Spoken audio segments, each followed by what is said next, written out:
Welcome back to Saravana family అండి. నమస్తే అండి. మీ ముందుకైతే ఈరోజైతే పచ్చి దొండకాయలతో పచ్చడి ఎలా చేయాలో మీ ముందుకైతే నేను తీసుకొచ్చానండి. ఇగోనండి దొండకాయ ముక్కలు. ముందుగానే దొండకాయలన్నీ ఉప్పు నీళ్ళతో బాగా కడుక్కొని ముక్కలుగా చేసుకొని పెట్టుకోవాలండి. అలాగే దానికి కావాల్సిన సామాన్లు అయితే ఇవ్వండి. తయారు చేసే విధానం అయితే మీ ముందుకైతే నేను తీసుకొస్తున్నాను చూడండి.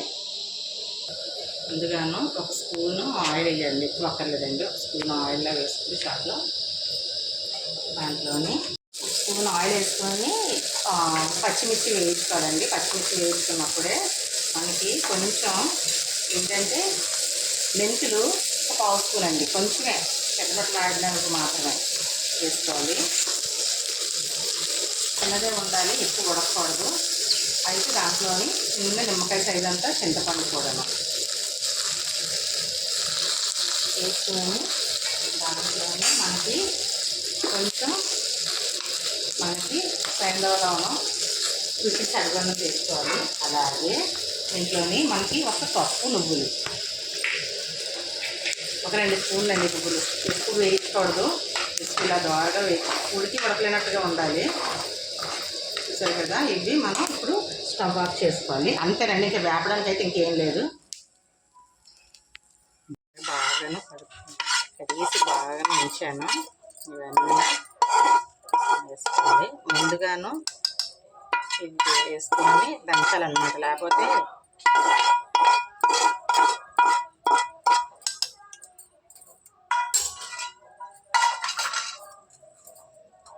దీంట్లోనే మనకి ఒక స్పూను జీలకర్ర, ఇంకేం వేయక్కర్లేదండి, తక్కువ ఇంగ్రీడియంట్స్తోనే చేసుకోవచ్చు.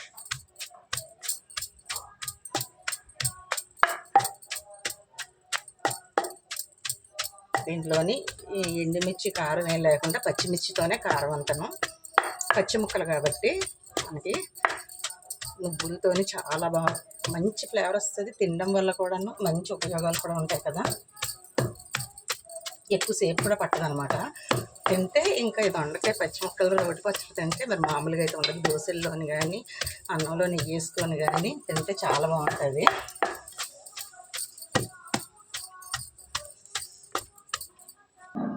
అండి మెత్తగా దంచాం కదండి, దాంట్లోని మనకి పచ్చి ముక్కలండి. ఏంటి సాల్ట్ వాటర్తో కడిగేసి బాగా కట్ చేసాం కదా, పచ్చి ముక్కలన్నీ దీంట్లో వేసుకొని మళ్ళీ కొట్టాలి.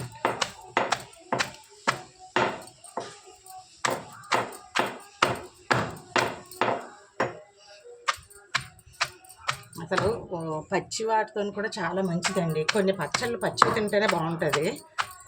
మనకి ఎండుమిర్చి కారం లేకుండా పచ్చిమిర్చితోనే కారం ఉంటుంది ఇట్లోనే.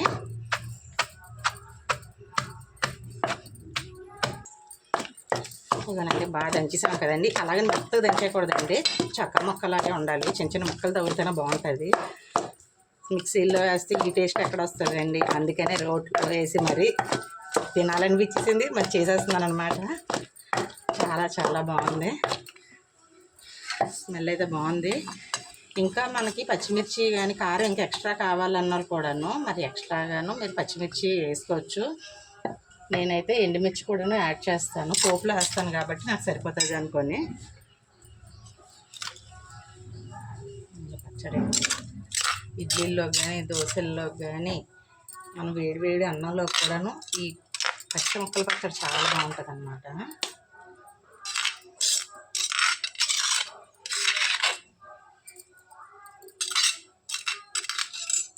తీసాను కదండి, ఇగోనండి దీనికి పోపు వేస్తాను. మనకి ఒక 2 స్పూన్లు ఆయిల్ వేసుకుంటే చాలు, 2 స్పూన్తోనే. ఇప్పుడు అట్లా ఏం వేయలేదు కాబట్టి అలాగే మనకి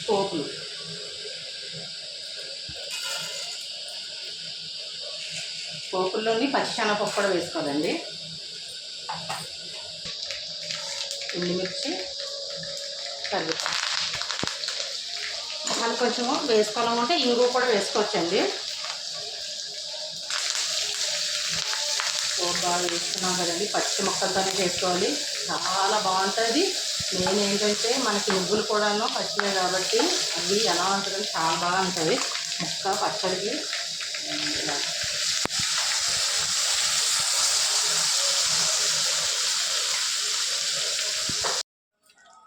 ఇదేనండి దొండకాయ రోటి పచ్చడి అయితే పచ్చి ముక్కలతోనే చాలా బాగుందండి. నిజం చెప్పాలంటే స్మెల్ అయితే మరి మామూలుగా అయితే లేదు, చాలా బాగుంది. ప్రతి ఒక్కరు ట్రై చేయండి. తక్కువ ఇంగ్రీడియంట్స్లోనే మనకి మంచి ఆరోగ్యకరమైన రోటి పచ్చడి కదండి. ప్రతి ఒక్కరికి నచ్చినట్లయితే షేర్ చేయండి, లైక్ చేయండి, సబ్స్క్రైబ్ చేయండి. ప్రతి ఒక్కరు సపోర్ట్ చేయండి. ఇలాంటి పచ్చళ్ళు ముందుకి ఇంకా తీసుకొస్తామండి. ప్రతి ఒక్కరు ట్రై చేస్తారని మీ ముందుకైతే తీసుకొస్తున్నాను ఫ్రెండ్స్. నమస్తే అండి.